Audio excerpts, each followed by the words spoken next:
This journalist sat down with Jordan Peterson and she brought up his audience. And she said to him that you got a lot of male fans in your audience. They look up to you, they listen to you. And she said that you're teaching them how to be real men. And then she said that you said, Mr. Peterson, it's okay to be a man. And here's what he said in response. We've met some of your fans, and we got the impression they were all male fans, the ones that we talked to, and that they were struggling with their manhood, and that you give them this message that it's okay to be a man.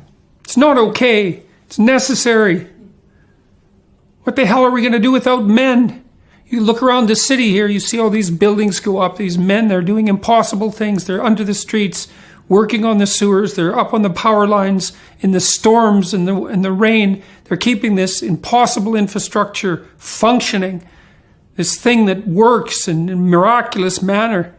They work themselves to death, and often literally. And the gratitude for that is sorely lacking, especially among the people who should be most grateful. You see university professors, especially of the social justice bent, who are among the most protected and privileged people that the world has ever produced. They take everything they have for granted, failing to understand entirely that there's a massive infrastructure of unbelievably hardworking, solidly laboring, working class men breaking themselves in half on a regular basis, making sure that everything that always breaks works. And so a little gratitude for that is in order. And it's very useful to tell everyone, not just men, that they have an important role to play, a necessary role, and that if they act properly and honestly and forthrightly, that they can put their lives together and they can help their families and they can make their communities better, and that's not toxic masculinity, that appalling phrase. It's what keeps the world going round. And if we had any sense, we'd understand that, instead of doing everything at every possible moment to label what we have in the West as oppressive and patriarchal and fundamentally predicated on power, of all the insane propositions.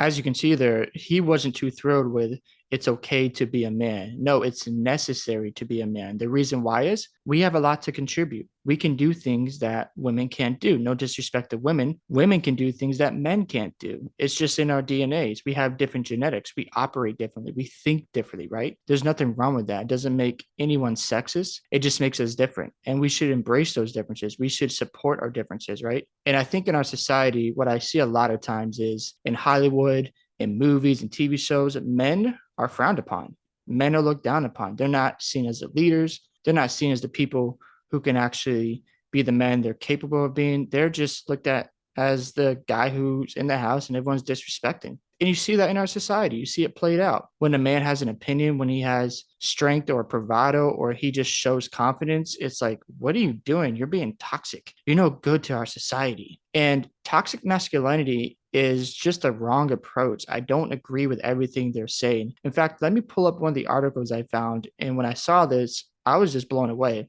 I didn't like what was said in some of the things being, taught about men and how they should change their approach. So let me go ahead and show you what I'm talking about.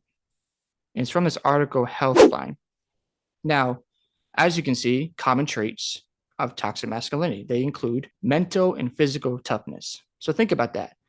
If you're a man and you have physical toughness and mental toughness, you're being toxic in your society. That's toxic masculinity. Are you joking? That's the stupidest thing I've ever heard of. Second one, aggression. I get it. Men should have self-control. I actually agree with that. We should control our anger. We should show more self-control. That doesn't mean we don't take action or we don't take any type of leadership. We should make sure we take control, make sure we make decisions, because as the man, we should be leading. We should be the ones that people look to, right? That our families look to, that our friends look to, that our society looks to. We have to be the ones making the hard decisions. Third one, it says here, not displaying emotions or stoicism. I don't know if I'm even saying that right. But let's be real. Men don't operate on emotions. They operate on logic. They don't operate the way women operate. And that's okay because that's just in our DNA. I'm not saying we never want to display our emotions, but to say here that, it's toxic to not display your emotions as a man is stupid because we don't need to operate that way. We're not women, we're men. And when we make a decision, we're not going to just always rely on our feelings because feelings aren't always correct. If you're going based off your feelings, let's just say you're angry at someone and I'm just going to react to everything in anger. Well, guess what? That's not going to work out too well for you. It's actually going to be a disaster. So as a man, we should never, ever just operate on our feelings. And I'm not saying we shouldn't show our feelings, but I'm saying we don't need to always act on emotions. The fourth one here is discrimination against people who aren't heterosexual. So I'm just going to say this. I don't care what you want to do with your life. Now, if you want to ask me for my opinion, God created a man and a woman for marriage. If you don't like that, I don't care. That's my opinion. You can be triggered by that. You can be upset at me. That's what I believe. It doesn't make me homophobic. I actually have gay friends. I've had gay friends in the past, but it doesn't make me homophobic. That's just what I believe. That's one of my principles. That's one of my values. So I just think we need to be careful by saying it's toxic to have an opinion, to have a difference of opinion. Now, I'm not saying you should mistreat gay people because that's messed up, right? You shouldn't be doing that. But to say like it's toxic because a man doesn't agree with that lifestyle, that's just stupid to me. Fifth one is self-sufficiency. When I saw this, I'm like, so let me get this straight.